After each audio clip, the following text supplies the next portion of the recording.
Jean Moulin est une figure emblématique de la résistance française durant la Seconde Guerre mondiale. Sa vie, son engagement et son martyre symbolisent la lutte courageuse du peuple français contre l'occupation nazie.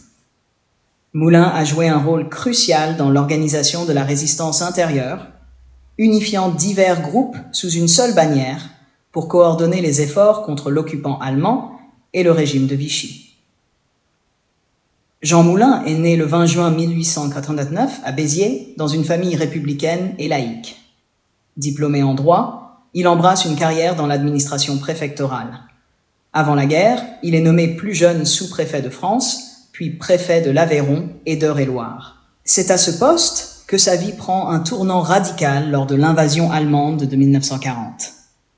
Lorsque l'Allemagne envahit la France en mai 1940, Jean Moulin, alors préfet d'Eure-et-Loir, refuse de collaborer avec les nazis. En juin 1940, il est arrêté par la Gestapo après avoir refusé de signer un document accusant à tort des tirailleurs sénégalais de massacre.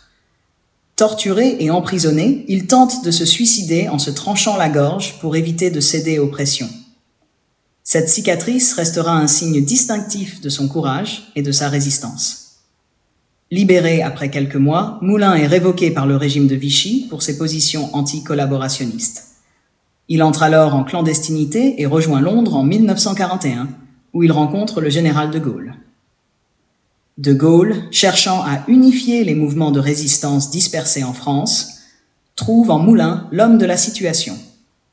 De retour en France en janvier 1942, sous le pseudonyme de Rex, Jean Moulin se consacre à la tâche ardue d'unifier les divers mouvements de résistance. En unifiant ces groupes sous le Comité national de la résistance, CNR, il parvient à coordonner leurs actions contre l'occupant.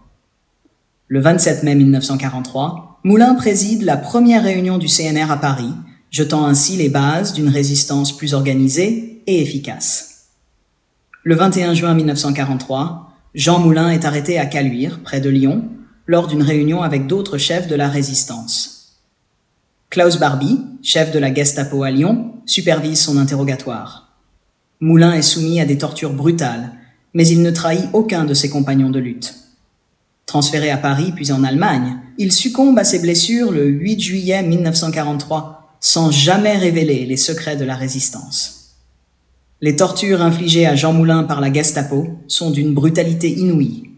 Il est battu, brûlé et soumis à des séances de torture intenses pour lui extorquer des informations.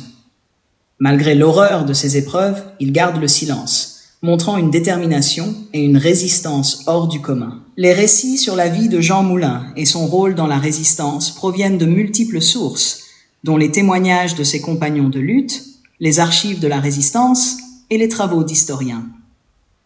Jean Moulin est aujourd'hui inhumé au Panthéon, symbole de la résistance et de l'héroïsme français. Son sacrifice continue d'inspirer des générations, rappelant les valeurs de liberté, de justice et de courage.